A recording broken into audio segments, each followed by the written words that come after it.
like worth $3 billion 12 years ago, and then went to $600 billion. If you ask me, Apple Computer is going to $2,000 a share, right? I mean, I'd be very, very long that company. Whoever's selling that stock must be a moron, right? I mean, this is a company that's going to actually have 4 billion devices out there. If they roll them over once every 4 years, they're going to sell 1 billion devices a year. And the thing that people they don't get, right? You either get it or you don't get it. I'm going to come back to your PC question. I know a lot about PCs. I bought 10,000, 20,000 PCs in my life. I got 3,000 sitting underneath my desks.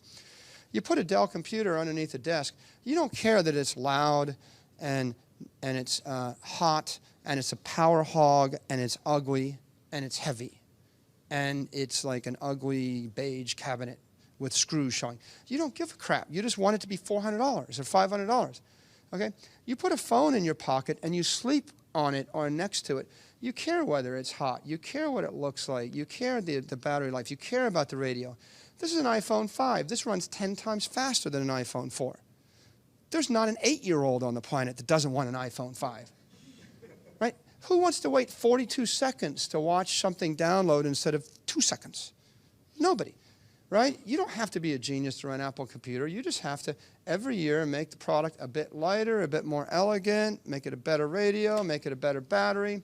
And then I sat with one of the 10 richest guys in the world for dinner 5 nights ago, and we had dinner for 4 hours, and he did half the talking, I did half the talking. And he's much more successful than I am. I understand that, by the way. As I said, sometimes you got to do other things than just have opinions to make money, right? There's a lot of execution involved in the rest. But I have opinions. So he said to me, Apple Computer, can these guys hold their prices? Aren't they going to follow the model of the PC industry? And aren't their prices going to taper down? Their 40% margins going to become 30 and 35 and 20? And it's another example of people just know enough to hurt themselves, right? If you're going to know a subject, you better know the subject, because being like a dilettante and knowing part of the subject is just enough to hurt yourself somehow. And I said, no, their gross margins don't have to tailor down. I mean, if you go to France, and this is the benefit of seeing enough, you go to France, you see Bernardo Arnault runs a company, LVMH. They're selling handbags for $4,000, $3,000, $2,500 each. This is a device that women view as fashion, and it's 10,000 years old. And for 10,000 years, no, the prices are not lower after 10,000 years. If you actually care about this thing, how many women have $300 pair of shoes? How many have 2?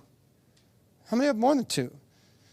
Right? The truth of the matter is when the technology goes from being a utilitarian vocational brick that I put under my desk, no one gives a crap about that, to being a piece of clothing, right? A fashion statement, extension of your personality, a piece of jewelry. And iPhones, iPads, they're somewhere between clothing and jewelry and accessory. At that point, they can hold that price point forever. They can basically sell you another $500 device every 2 years forever, because everybody's got 5. And the first billion people have got that, and the rest of the world's getting elevated up. So I think that you're going to see you'll see a wider diversity of offerings. You'll see there will be cheaper tablets, and the $100 tablet will go to Pakistan and the 700 million peasants of China, and more power to them. That means those 700 million peasants are going to get a college education and get a master's in computer science, and I'll probably be hiring 20,000 of them. And I'll pay them $5,000 a year, which would be 5 times more than $1,000 a year, and then I'll pay them $10,000 a year, and the entire society will go from 2 billion to 3 billion to 5 billion white-collar workers, and as their discretionary income increases, they're going to buy more and more expensive things.